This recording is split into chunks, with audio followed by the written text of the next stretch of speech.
some time. It's really nice to read some of the things that you've said, so thanks for that. So, starting with Arsenal. So I'm recording this on Sunday the 18th.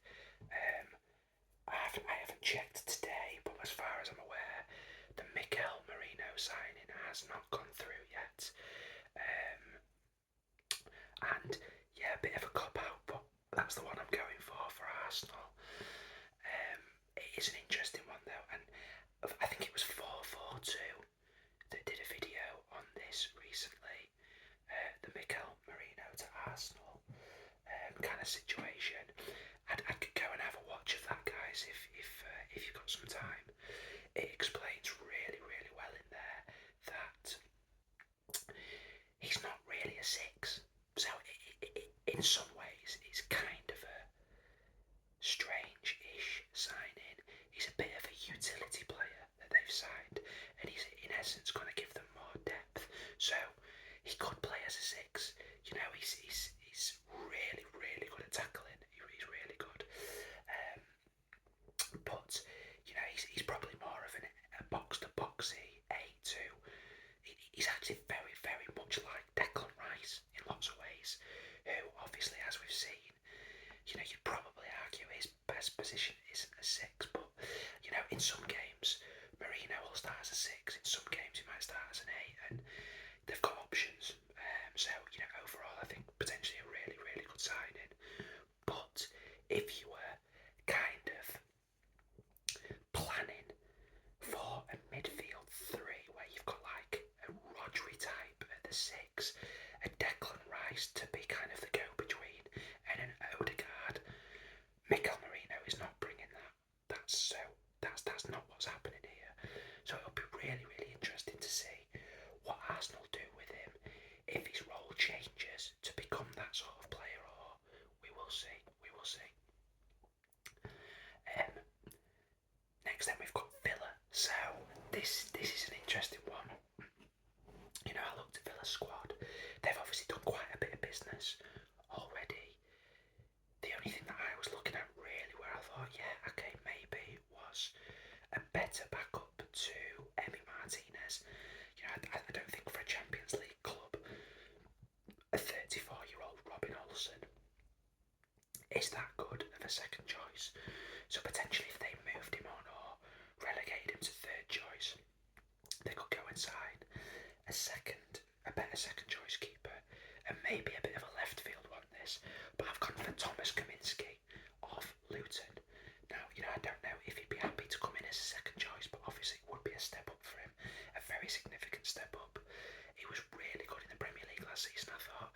Primarily a really good shot stopper and commanding presence. In the mould of Emi Martinez, that's what he does. So, yeah, good character as well, I think.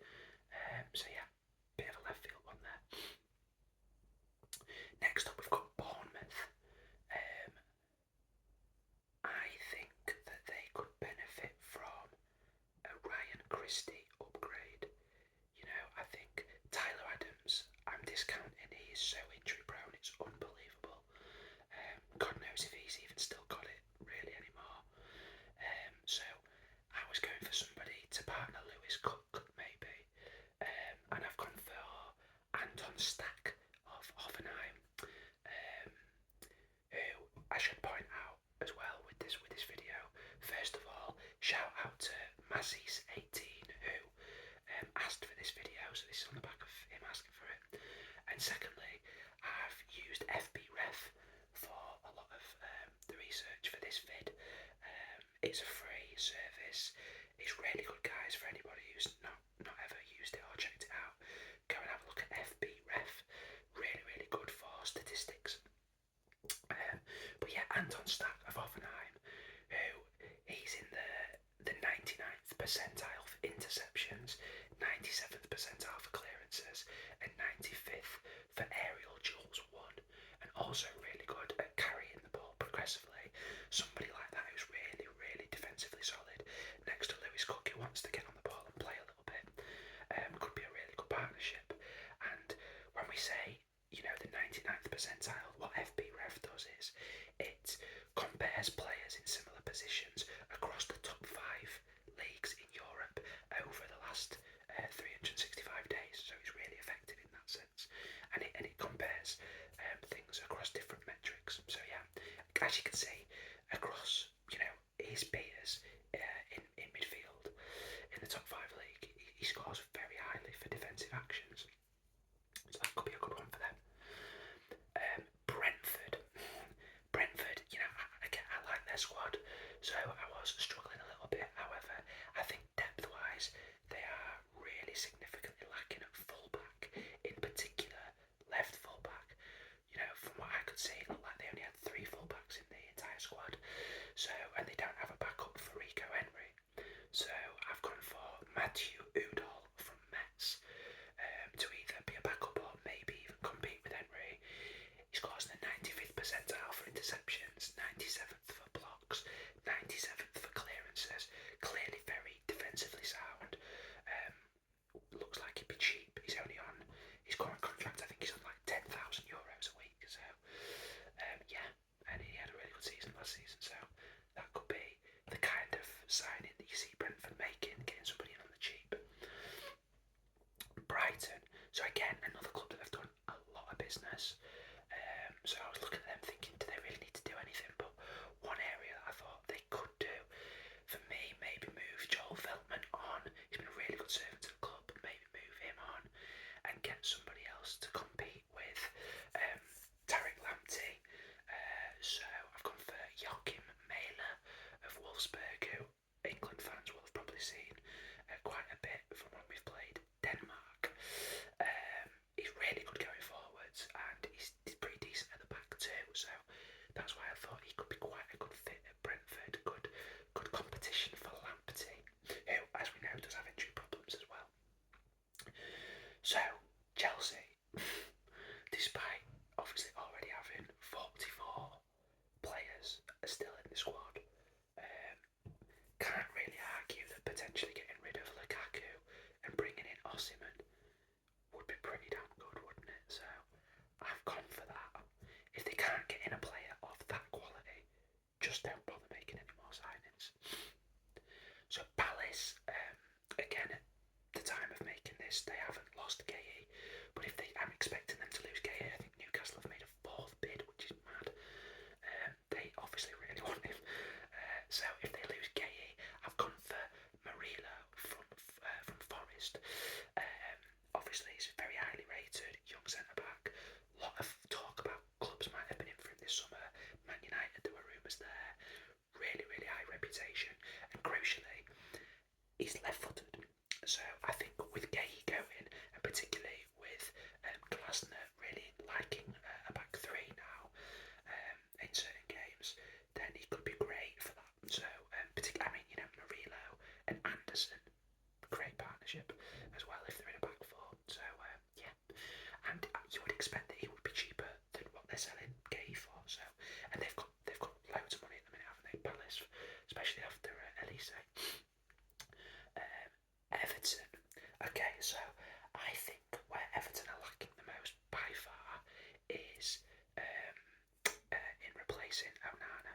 I think that they haven't done that yet, and that's a big problem for me because he was a really big player for them, hence him leaving for 50 million.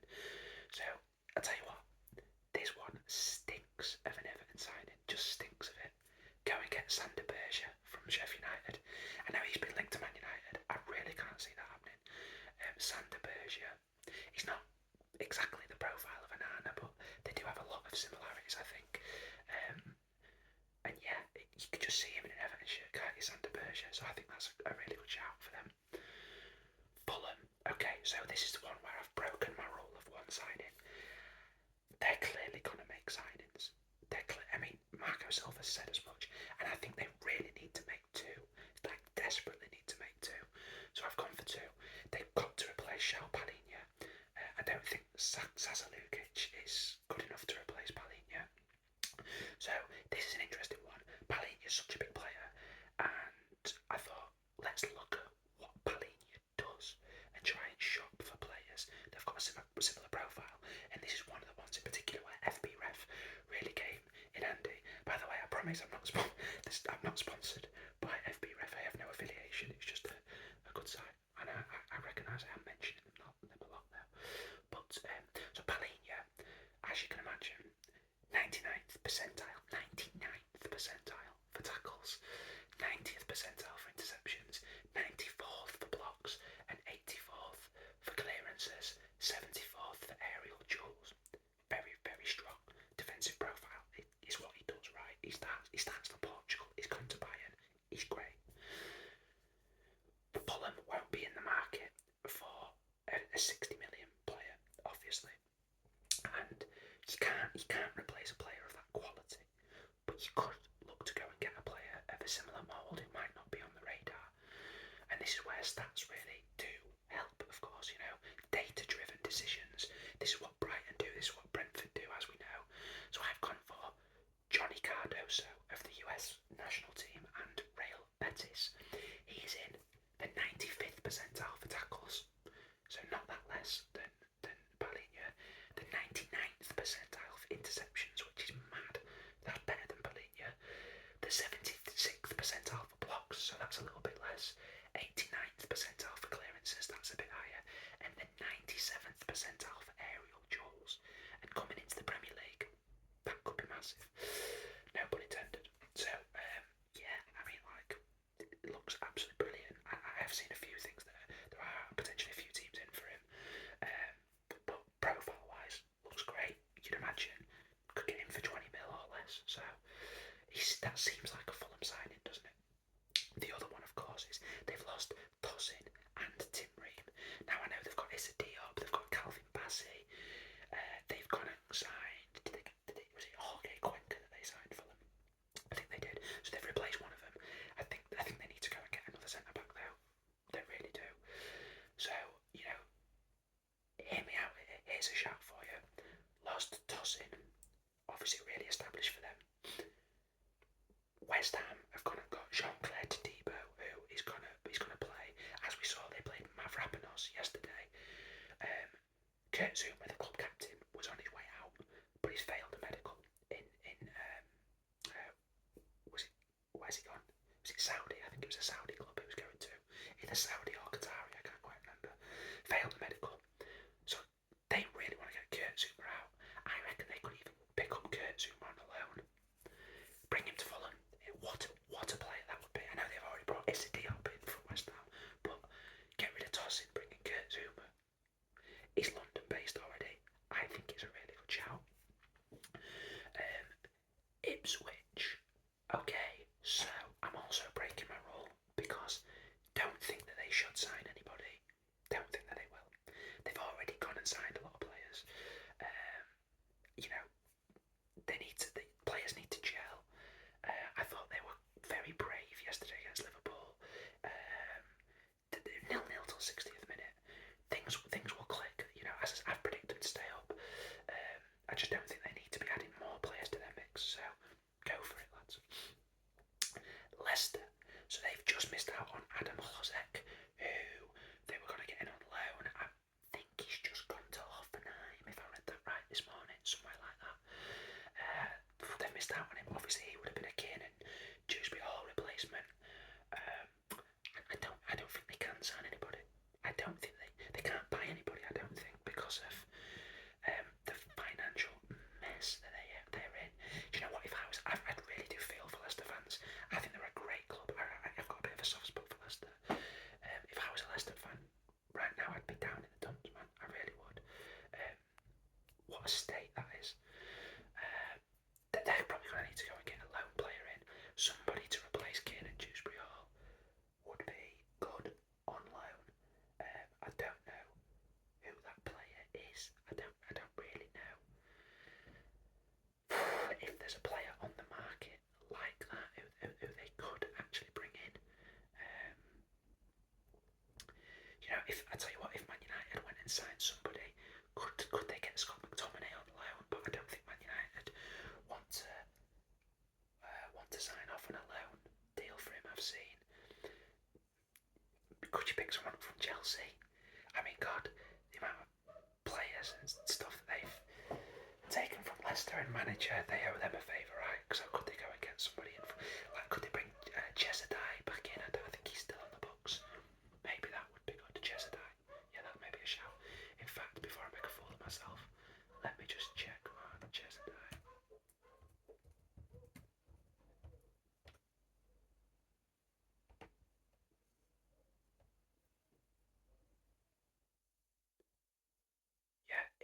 is still there, so maybe he could go back to Leicester. That might be a shout, maybe for them. Maybe that's a shout.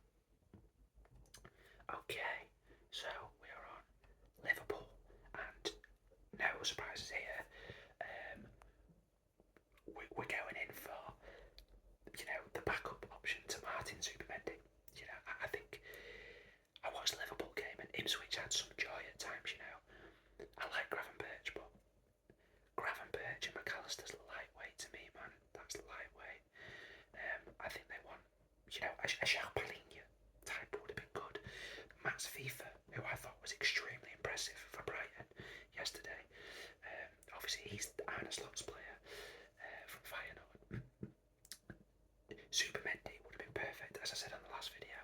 So, but a player of that quality, just guys, they're just not out there. It's really hard to do what your Rodris and your Zubimendis and players like this do, and your Palhinhas. It's really, really tough. These players aren't available, not of that quality. However, I've gone a bit creative with this one. Hear me out.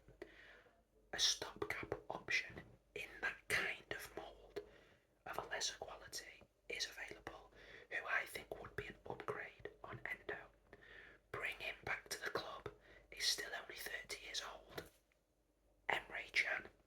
Still, we saw him play for Germany at the Euros. Bringing Emre Can back to Liverpool at 30 years old on a short-ish deal. Bring him in on a 2-3 year deal. Great professional. He stinks of an Arne Slot player. I went to watch Dortmund last season. He goes and receives off the defence. He's that kind of player. He's that kind of player. I think they could get him. And I think he'd go back to Liverpool as well. So that's a shout for you, I think. City. Okay, so what City need more desperately than anything else is, and I never thought I would say this, and again, hear me out, they need a Calvin Phillips replacement. What I mean by that is what Calvin Phillips was actually originally bought for, which of course was a Rodri backup. Now he failed to ever live up to being a Rodri backup. They couldn't trust him. So Rodri's played honestly, it's insane the football he's played. He is ripe for a big injury. So City need to go and get somebody that can legitimately fill in for Rodri at the highest level. City don't have that in their squad currently. None of them. Kovacic can't do it. Nunez can't do it. None of them can do it. They're a big admirer of this player, I think. Go and break the bank, because they've got plenty of money. Go and break the bank for Bruno Guimaraes. Bruno Guimaraes is a great option here because in the same way as Miguel Merino, he can fulfil multiple roles. So you could absolutely have Rodri in the base, Guimaraes as an 8, as he's played a lot for Newcastle with De Bruyne. I mean, God, what a midfield three. And when you want to rest Rodri, you play Guimaraes at the base. You are extremely, extremely enhancing City's squad by doing that. They've just got 80 odd mil for Alvarez, who potentially they don't need to replace. Potentially, if you, by bringing in Guimaraes, it allows the likes of Silva, Foden to make sure that they are only playing in the more attacking roles, potentially out wide as well. And so I think it could really work for them if they did that. Whether Newcastle would sell, but I think if they came in for him, Guimaraes would put in a transfer request, and I think it would happen. United, so Manuel Ugarte. I don't know if he is the answer to all of our prayers, but he just looks like he looks like a Casemiro upgrade right now. He also looks like the ideal partner for Kobbie Mainoo. He doesn't play much football. He's not amazing with the ball at all. His pass percentage completion is in the high 90th percentile. I've not actually written it down here, but I remember seeing it, and that's because he passes it 3 yards, and he passes it backwards and sideways. But what he does do is tackle, intercept, block, clear, head the ball, win the ball. better than nearly anyone in the business. He's amazing. He's like a bloody ferret. Your likes of City and Arsenal, the level that they're at, they would never sign Ugart because he cannot build with the ball well enough. You know, he's not a Rodri. He's absolutely not a Rodri, but he is amazing defensively. And I think the transition that we're on, we just need somebody to protect that bloody defence in transitions, and then just hand it off to Cobby, and then let the more offensive players do their business. So yeah, I think potentially he could be a really good player for United. I hope we end up getting him before the end of the window. Newcastle, not many surprises here. They've made a fourth bid. I don't know if it's been rejected or not, or accepted yet. Go and get Mark Gay. That's a statement signing for Newcastle this window. English talent, established properly now in the England starting 11. Great signing. Go and make it happen. Forest. Okay, so I felt that Forest could do with potentially moving on Chris Wood. I know he scored yesterday, but potentially moving on Chris Wood and getting somebody to compete with Awoniyi if they're to really kick on. Because goals is an area that I worry about with them slightly. And there are some rumours about Eddie and Nketiah. I think that's a deal that could work for all parties. That's the kind of deal where you think.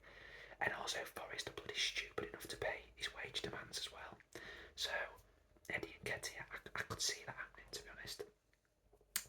And then we have finally, is it finally? Oh, 1, 2, 3, 4, 5, 6, 7, 8, 9, 10, 11, 12, 13, 14, 15, 16, 17. I'm missing quite a few here. Oh, it's deleted some of my notes. That is so annoying. Right, Southampton I've got though. So let me just bring up the other teams so I can actually see which ones I've forgotten.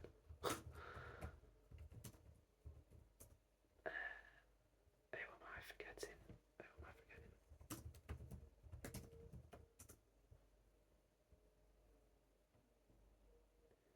Yeah, so it's W's, West Ham, Wolves. Is there another one? That was 17. Let's have a look at this.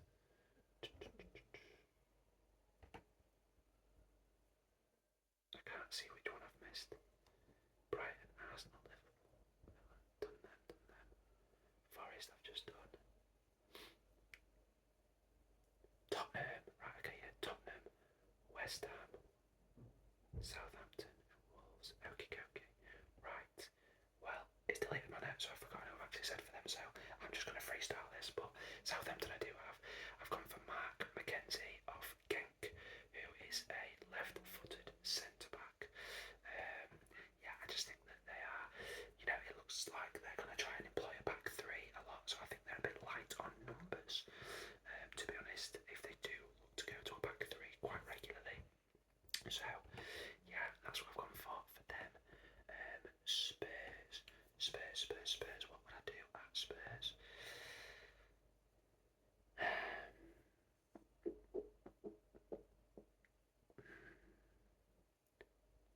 Well, they've just gone and signed Odebear, haven't they? Which I think that's caught everyone off guard. I think they've done enough business, and that's actually not even a cop-out. I think they've done enough business, Spurs, this window. They've done quite a bit, haven't they? Spent quite a bit of money. Yeah, we'll leave Spurs. West Ham, do you know what? Again, another cop-out, but they've done like an insane amount of business. They're getting left. Definitely getting left. And then Wolves. Okay, so let's just have a quick look at Wolves' squad. I can't even remember what I'd said about Wolves when I was doing this. That could be a shout.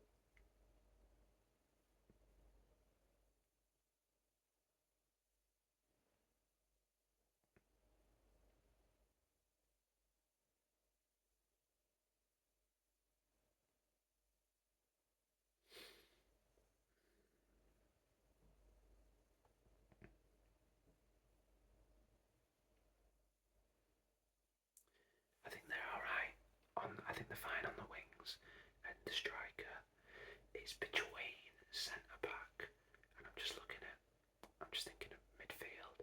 I do really like Mario Lemina. Obviously, he's the captain. He absolutely tore Man United a new arsehole last year. João Gomez, obviously, he's in the Brazil setup as well now, isn't he? Bellegarde looked alright as well yesterday in flashes. We brought in Tommy Doyle from City. Maybe they're a bit light though in centre mid, to be honest, but centre backs. Craig Dawson's another year older. Totti, yeah, he's decent. Mosquera,